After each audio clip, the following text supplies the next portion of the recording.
मैं आपसे कहता हूं, सबसे पहले मोदी, फिर गृह मंत्री अमित शाह, उनके पीछे देवेंद्र फडणवीस, फिर एकनाथ शिंदे, फिर भाजपा के सारे तमाम नेता जाएं, उसके पीछे हम लोग हिंदू आ रहे हैं।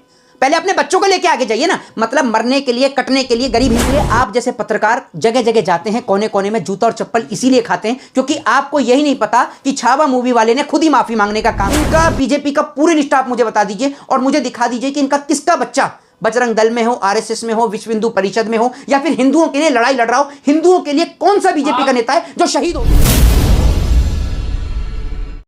एक बात मैं आपको बता दूं, जिस बात से शुरुआत करूंगा, अगर अंधभक्त अपने आसपास कोई कुर्सी या मेज देख रहे हो तो उसको पकड़ के बैठ जाएं कस की, क्योंकि जो बात मैं अब अंधभक्तों को बताना जा रहा हूं उस बात को सुन के अंधभक्तों के सीधा दिल पर चोट लगेगी। सबसे बड़ी बात मैं आपको बता दूं, पूरे देश के अंदर औरंगजेब को लेकर, बाबर को लेकर, अकबर को लेकर जो एक मेमोरेंडम क्रिएट कर रखा है, ना कोई चर्चा महंगाई पे, ना बेरोजगारी पे, ना शिक्षा पे।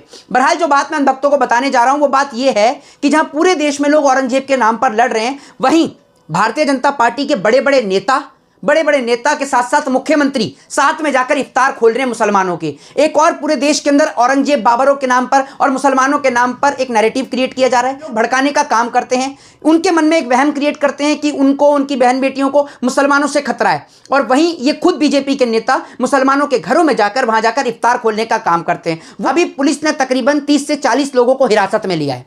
मैं पूछना चाहता हूं कि क्या उन 30 से 40 लोगों की गिरफ्तारी में कोई नेता का बेटा शामिल था?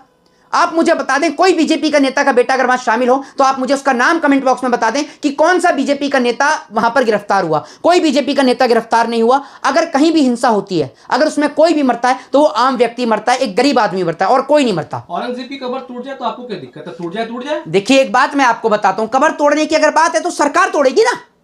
अगर सरकार को अगर औरंगजेब से दिक्कत है, कभी प्रधानमंत्री बोले, प्रधानमंत्री प्रस्ताव ला दे, मुख्यमंत्री, वहां पर महाराष्ट्र में इनकी सरकार है, 2-2 3-3 मुख्यमंत्री, उप मुख्यमंत्री चल रहे हैं, वहां इनकी सरकार है। अरे भैया, अगर मुख्यमंत्री चाहते हैं, कोई औरंगजेब की कब्र पाकिस्तान में थोड़ी है कि वहां तक जाना पड़ेगा। औरंगजेब की खबर महाराष्ट्र में, क्यों नहीं बोलते प्रधानमंत्री? और क्यों बीजेपी के नेता मुसलमानों की इफ्तार खोलने जा रहे हैं? और क्यों प्रधानमंत्री नरेंद्र मोदी जी वहां शेखों के गले लग रहे हैं, उनकी पप्पियां ले रहे हैं? बताइए ना आप मुझे।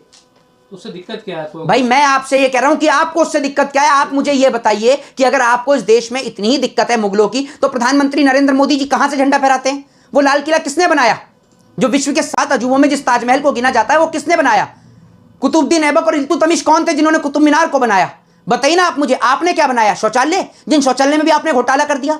आप ये बताइए, आप छोड़ दीजिए औरंगजेब को, बाबर को, अकबर को, सबको साइड हटा दीजिए। आप सिर्फ इस सवाल का जवाब दे दीजिए कि 14 से लेकर 24 तक आपने क्या बनाया, और गिनाइए अपनी बनाई हुई चीज। आपने तो जो वादे करे, आपके वादे आज तक पूरे नहीं हुए। आपने तो लोगों की जेब पर डकैती डालने का काम किया, खुलेआम लोगों के जेब काटने का आपने काम किया। आप मुझे बताइए ना, सिर्फ लंबी लंबी फेंकना, झूठ बोलना और देश में धर्म के नाम के दंगे कराना, सिर्फ यही भाजपा का एजेंडा है? और क्या एजेंडा है? ये तो समझ में नहीं आ रही ना बात। अगर मान लो औरंगजेब की कब्र टूटी, मुसलमानों को औरंगजेब से मोहब्बत क्यों है इतनी? मैं आपसे ये कह रहा हूं, मुझे कोई ये बताएगा कि बीजेपी को क्या कहते हैं, जिन्ना से इतनी मोहब्बत क्यों है कि उसकी मजार पे फूल चढ़ाने जाते हैं? कोई बीजेपी वाला इस सवाल का जवाब दे देगा?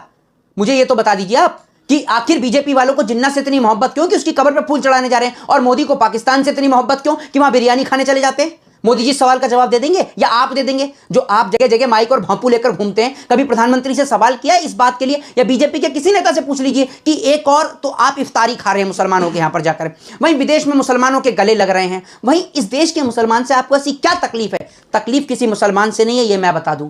तकलीफ इन्हें है गरीब मुसलमान से और गरीब हिंदू से। जो गरीब है उसको भाजपा पसंद नहीं करती, और जो अमीर मोटे पैसे वाला मुसलमान हो चाहे हिंदू हो, उसको गले लगाती है। इसका उदाहरण मैं दे देता हूं। उत्तर प्रदेश के मुख्यमंत्री योगी आदित्यनाथ, ठीक है, सुन लीजिएगा, मुख्यमंत्री योगी आदित्यनाथ लुलु मॉल का उद्घाटन करने जाते हैं। लुलु मॉल का मालिक कौन? यूसुफ एक मुसलमान, ठीक है, उनका उद्घाटन करने के लिए जा रहे हैं मुख्यमंत्री योगी आदित्यनाथ, इतनी जल्दी में कि भगवा गमछा भी डालना भूल गए। तो एक बात आप मुझे बताएं, पूरे कार्यकाल में योगी आदित्यनाथ ने कितने हिंदुओं के मॉल का उद्घाटन किया? जो यूसुफ भाई के मॉल का उद्घाटन करने के लिए चले गए, भाई सुन लीजिए, जिन मुसलमानों के मॉल का ये उद्घाटन कर रहे हैं, वहीं खड़े होकर विधानसभा में उनके लिए कटमुल्लों का प्रयोग करते हैं, शब्दों का, ठीक है। फिर वहीं भाषा को लेकर बात करते हैं, जिस भाषा को लेकर बात कर रहे थे उसी भाषा के कम से कम 8 शब्द उत्तर प्रदेश के मुख्यमंत्री योगी आदित्यनाथ वहां पर बोलने का काम करते हैं। मैं आपसे यह कहता हूं कि आज मुद्दा औरंगजेब का क्यों चल रहा है, मैं आपको जवाब देता हूं। पूरे देश का जवाब मैं देता हूं आपको। मुद्दा सिर्फ इसलिए चल रहा है कि बिहार का चुनाव है, विकास कुछ हुआ नहीं है, मुंबई का चुनाव है, और सुन लीजिए, दंगे की शुरुआत कहां से होती है? महाराष्ट्र से। इस देश के अंदर अगर आप किसी को महाराणा प्रताप का इतिहास बताएंगे या शिवाजी का इतिहास बताएंगे, तो साथ में आपको उनका भी तो इतिहास बताना जरूरी है जिनसे महाराणा प्रताप या शिवाजी ने लड़ाई लड़ी। आप मुझे ये बताइए ना।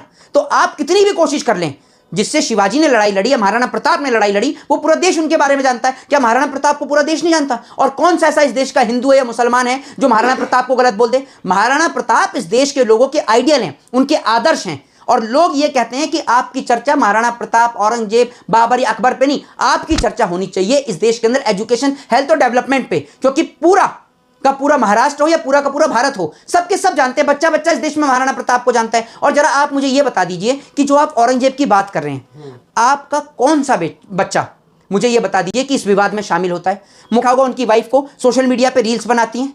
मुझे ये बता दीजिए कि कौन से मंदिर को लेकर, कौन से हिंदुत्व को लेकर इनका परिवार रील बनाता है? मुझे ये बता दीजिए। इनका बीजेपी का पूरी निष्ठा आप मुझे बता दीजिए और मुझे दिखा दीजिए कि इनका किसका बच्चा बजरंग दल में हो, आरएसएस में हो, विश्व हिंदू परिषद में हो, या फिर हिंदुओं के लिए लड़ाई लड़ रहा हो। हिंदुओं के लिए कौन सा बीजेपी का नेता है जो शहीद हो गया हो? मुझे आप बता दीजिए। मैंने आपको क्या कहा कि जब आप महाराणा प्रताप की बात करेंगे, जब आप वीर शिवाजी की बात करेंगे, तो आपको इतिहास में औरंगजेब का भी बताना पड़ेगा। और दूसरी सबसे बड़ी बात मैं आपको बता दूं कि यहां एक राजा की लड़ाई दूसरे राजा से थी, ये लड़ाई हिंदू मुसलमान की नहीं थी। और अगर थोड़ी सी भी हिस्ट्री और इतिहास अगर आपने पढ़ा होता तो जनाब इतना आप समझ गए होते कि अगर इतिहास में है, छावा देखिए, उसमें इतिहास तो है। किसमें?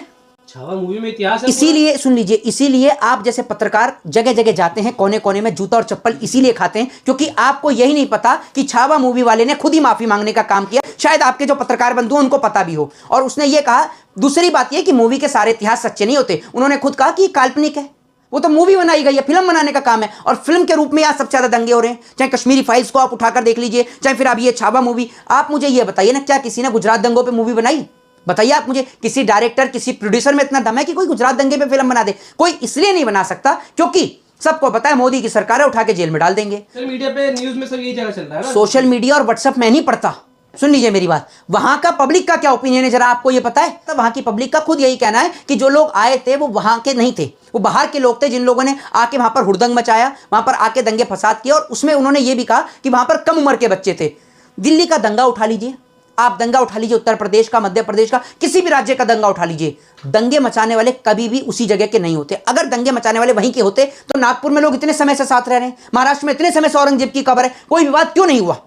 अचानक से विवाद क्यों होता है? क्योंकि आने वाले वक्त में, सुन लीजिए, सुन लीजिए, आने वाले वक्त में मुंबई में बीएमसी का इलेक्शन है और बीएमसी के इलेक्शन में मुंबई में भाजपा की सरकार ने कोई काम किया नहीं है। तो कैसे हिंदुओं की गर्दनें कटवाकर और मुसलमान के प्रति नफरत पैदा करके कैसे बीजेपी वोट ले, इसका एजेंडा तैयार कर रही है। और सुन लीजिए, पहले मैं अपने मुंह को बंद करके सुन लीजिए, सिर्फ और सिर्फ हिंदू और मुसलमान को लड़ाकर, उनके लिए एक हिंदू के प्रति मुसलमान के मन में नफरत पैदा करके और एक मुसलमान के प्रति हिंदू के लिए नफरत पैदा करके ये सिर्फ और सिर्फ अपनी राजनीतिक रोटियां सेक रहे हैं। दूसरी बात मैं आपको बता दूं, भारत देश के अंदर कभी ऐसा नहीं हुआ कि लोग कभी भी एक दूसरे को लेकर इतनी नफरत पैदा हुई हो जितनी नफरत आज इस देश में पैदा कर दी गई है। और मैं आपको बता दूं, चाहे बिहार हो, चाहे यूपी हो, चाहे महाराष्ट्र हो, चाहे दिल्ली हो, और अभी मैं आपको बता दूं मुंबई का बीएमसी इलेक्शन ये औरंगजेब के नाम पर लड़ा जाएगा। और सुन लीजिएगा, बिहार का बीएमसी, बिहार का जो विधानसभा चुनाव है वो भी औरंगजेब के नाम पर लड़ा जाएगा, क्योंकि पूरे 5 साल सिवाय हिंदू मुसलमान करने के ये कोई। सुन लीजिए, तो आप मुझे ये बता दीजिए, देवेंद्र फडणवीस हिंदू नहीं है, एकनाथ शिंदे हिंदू नहीं है, प्रधानमंत्री नरेंद्र मोदी हिंदू नहीं है। आप हिंदू नहीं है। मेरी बात सुन लीजिए, मैं आपसे ये कहता हूं, सबसे पहले मोदी, फिर गृह मंत्री अमित शाह, उनके पीछे देवेंद्र फडणवीस, फिर एकनाथ शिंदे, फिर भाजपा के सारे तमाम नेता जाएं, उसके पीछे हम लोग हिंदू आ रहे हैं। पहले अपने बच्चों को लेके आगे जाइए ना, मतलब मरने के लिए, कटने के लिए गरीब हिंदू का बच्चा। अगर इस देश की सरकार ने, सुन लीजिए, पूरे 14 से लेकर 24 तक अगर कुछ कार्य किया होता, निर्माण कार्य किए होते, तो आज चर्चा पूरे दिन टीवी और अखबार पर सिर्फ यही होती कि नरेंद्र मोदी जी ने 14 से लेकर 24 तक इतनी स्मार्ट सिटी बनाई, इतनी बुलेट ट्रेन बनाई, इतने स्कूल बनाए, इतने कॉलेजेस बनाए। ना तो इस देश में स्कूल बने, ना कॉलेजेस बने, और जो पुल बने वो पुल ढह गए, तो किस पे चर्चा करेंगे? घूम फिर के वहीं आ जाते हैं हिंदू मुसलमान पे, मंदिर और मस्जिदों पे। जी, आप पढ़े लिखे हैं ना जी। छावा मूवी में दिखाया गया कि औरंगजेब विलन जी, आज पूरा देश 350 साल के बाद उसको विलन बना रही है। जी, आप क्या मानते हो, विलन है हीरो है? मैं आपको एक चीज बता देता हूं, मैंने इतिहास को पढ़ा और इतिहास ये कहता है कि औरंगजेब की लड़ाई एक हिंदू राजा से जो थी, वो सिर्फ एक राजा की दूसरे राजा से लड़ाई थी। ये लड़ाई हिंदू और मुसलमान की नहीं थी। अगर ये लड़ाई हिंदू और मुसलमान की होती तो औरंगजेब की सेना में हिंदू नहीं होते, और जो सामने जो शिवाजी जो लड़ रहे थे उनकी सेना में मुस्लिम नहीं होते। ये मैं आपको बता दूं, ठीक है? तो आपको ये बता दूं कि इस देश के अंदर जो शिवाजी का इतिहास है, महाराणा प्रताप का इतिहास है, औरंगजेब का इतिहास है, बाबर का इतिहास है, सब एक दूसरे से जुड़े हुए हैं। ये बात मैं आपको बता दूं। कहते हैं कि बड़े मंदिर तोड़वाए औरंगजेब ने, तो उन्होंने तो मस्जिद को भी ढाया है, और सबसे पहले गोलकोंडा की मस्जिद को गिराया, क्योंकि वहां का नवाब कर देने से मना कर रहा था। तो ये बात औरंगजेब को पता चलती है कि उसने सारा पैसा जो है वो मस्जिद के नीचे गड़ा रखा है, उन्होंने मस्जिद को ढा दिया। तो मैंने आपको क्या कहा कि एक राजा की लड़ाई दूसरे राजा से थी, और राज्यों को हड़पने के लिए, राज्यों को लूटने के लिए, अपनी जो वर्चस्व उसको बढ़ाने के लिए। जय हिंद।